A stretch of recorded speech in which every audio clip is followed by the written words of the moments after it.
Hey friends!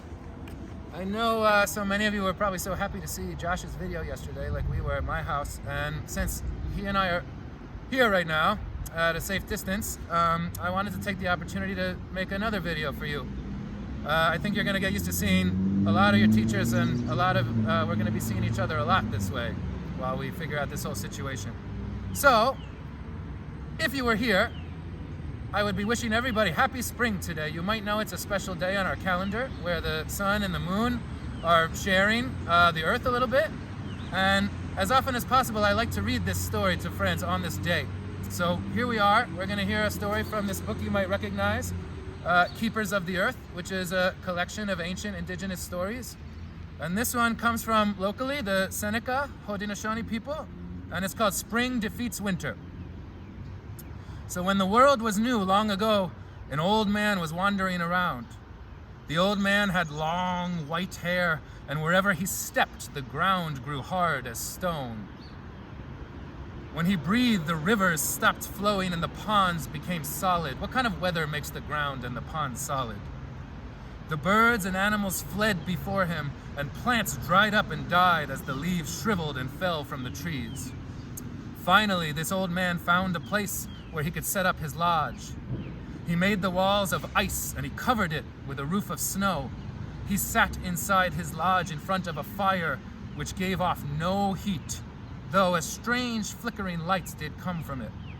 His only friend was the north wind, who sat beside the fire with him and laughed as they spoke of things they did to make the world hard for people. They sat and smoked their pipes through the long white winter nights. One morning, though, as the two dozed by their fire, they felt that something was wrong. The air was getting harder to breathe, and when they looked outside, they saw strange things happening. The snowdrifts were growing smaller. Cracks were forming in the ice on the pond. "Ugh," said the north wind, "I can stay no longer."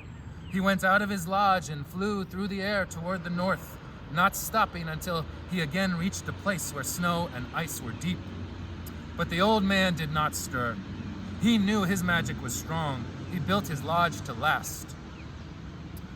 Now there came a knocking on the door of the old man's lodge. Someone was striking the ice walls so hard that pieces were breaking.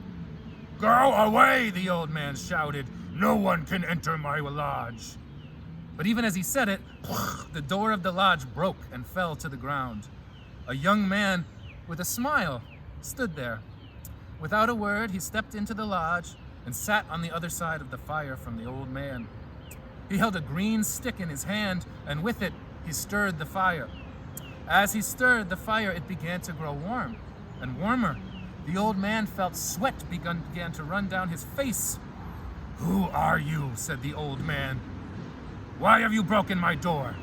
No one can come in here but my friend North Wind. If you do not leave, I will freeze you with my breath." Then the old man tried to blow his chilly breath, but only a thin little wisp of vapor came out. The young man laughed. "Old man," he said, "let me stay here and warm myself by your fire." The old man grew angry. "I am the one who makes the birds and the animals flee. Wherever I step, the ground turns into flint. I make the snow and ice. I am mightier than you." As he spoke, though, the old man felt more and more sweat run off his brow, and the young man continued to smile. "Listen," the young stranger said. "I am young and strong. You cannot frighten me. Surely you know who I am. Have you guessed who the young man is yet? Do you feel how warm my breath is? Wherever I breathe, the plants grow and the flowers bloom. Where I step, grasses sprout and snow melts away. The birds and the animals come to see me. You see how long my hair is? Your hair is falling out now, old man. Wherever I travel, I bring the sunshine and you cannot stay. Do you not know me, old man? Do you not hear my companion, the fawn? She is the south wind. She is blowing on your lodge. It is your time to leave." The old man opened his mouth to speak, but no words came out. He grew smaller and smaller, and the sweat poured from his brow, and he melted away, and then he was gone. The walls of the lodge of ice and snow fell in. Where his cold fire had burned, white flowers now bloomed. Once again, the young man Spring had defeated the old man Winter. And many of you, especially my scientists in the neighborhood, will recognize these white flowers behind me right here, called snowdrops, which I've always liked to believe, at least at Randolph School, are the flowers in this story, the story of spring defeats winter. So, nice to see you this way, and I wish you a happy spring.